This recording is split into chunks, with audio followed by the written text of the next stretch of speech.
We'll guide you through how to add music in DaVinci Resolve. If you find this helpful, consider subscribing and liking the video. First, open DaVinci Resolve on your computer and go to the Media page by clicking the Media tab at the bottom. You need to import your music file, so look for the Media storage panel on the left side. Navigate to the folder where your music file is stored, then drag and drop the file into the media pool in the middle of the screen.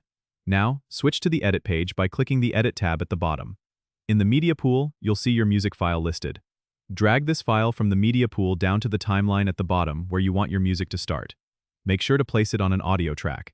If it's not there already, create a new audio track by right-clicking in the timeline area and selecting Add Track, then Audio Track. You can adjust where the music starts by clicking and dragging it along the timeline.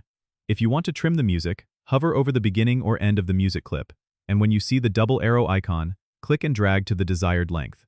To adjust the volume, click on the music clip in the timeline, then go to the inspector panel on the right. Here, you can slide the volume control up or down to your liking. You can also add fade-ins and fade-outs by dragging the small white handles at the start and end of the music clip in the timeline. This creates a more natural transition for your audio. Once you're satisfied with how it sounds, you can play back your project to ensure everything is synced up nicely. Don't forget to subscribe and comment if this helped you out.